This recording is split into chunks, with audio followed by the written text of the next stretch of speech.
A small caravan of cars pulls up to the side of the road near the abandoned gas station. The families of Adam, Lily, Mia, Ryan, Jason, Emma, and Chris are frantic, having not heard from their children since they left for spring break.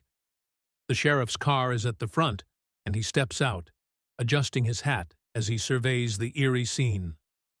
Sheriff, turning to the families, "This is the last place anyone saw the van. Let's fan out and search for any sign of them."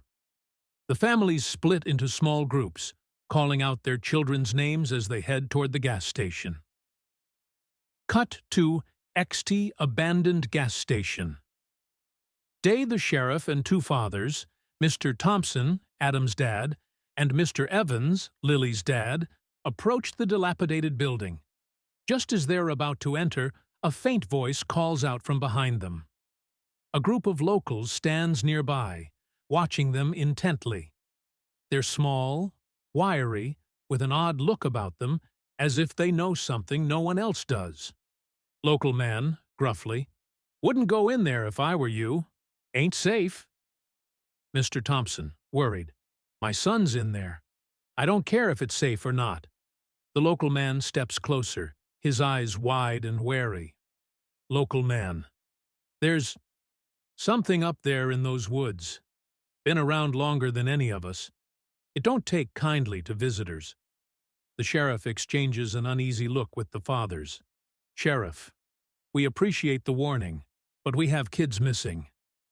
The locals shake their heads in disapproval, muttering amongst themselves.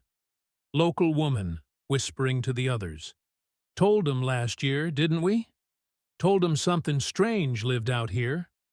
Ignoring them, the sheriff leads the families into the gas station. Cut 2. INT Abandoned Gas Station. Day. Inside, the station is exactly as the friends left it. Overturned shelves, scattered belongings, and broken glass. It's silent, save for the faint echo of dripping water. The sheriff looks around, flashlight scanning the room. Mr. Evans, pointing at a discarded backpack. "That's Lily's bag. They were here." Suddenly, a faint whisper fills the air, sending chills down their spines. The sheriff freezes, and the flashlight flickers. "Sheriff, did anyone hear that?" Everyone nods, uneasily looking around. Cut to XT. Woods near gas station. Doe. The sheriff and the families move cautiously into the woods, calling out the kids' names. The trees seem denser, the air unnaturally still, as if something is watching them. As they press on, they find strange markings on the trees and footprints half sunken in the mud, twisted and deep. Mr. Thompson, whispering, What could make tracks like that?" Sheriff, determined, "Stay close. Whatever it is, we're getting our kids out." They hear a snap from the bushes, followed by a low, guttural growl. Everyone freezes, clutching their makeshift weapons, shovels, baseball bats, and flashlights. Cut to INT Woods. Day, out of the shadows, the creature appears. It's more horrific in the light, with twisted, bony limbs, pale skin stretched tight over its frame, and sunken eyes that seem to pierce through them. Mr. Evans, horrified. "Dear God!" The creature lets out a blood-curdling scream and lunges at them. They scatter, some tripping in the mud as the creature leaps and twists, impossibly fast.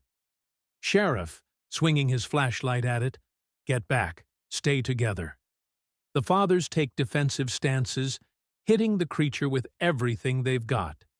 It recoils, snarling, but it's clear it's not giving up. Local man, shouting from the edge of the woods, "Only way to kill it is fire. We tried everything else." The sheriff looks at Mr. Thompson, who nods, already pulling out a lighter and a can of gasoline they brought to refuel. Cut to Ext.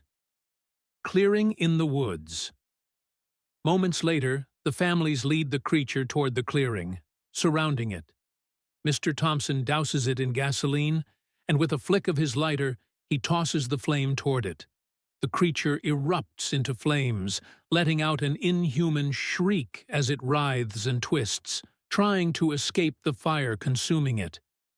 They watch in horror and relief as the creature finally collapses, its body charred and still.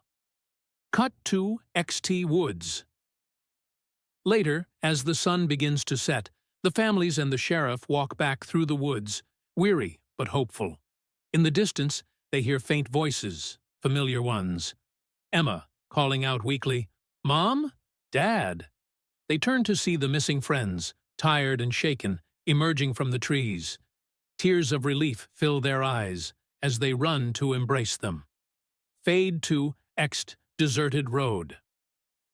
Night, the group returns to the abandoned gas station, where emergency vehicles and police have arrived.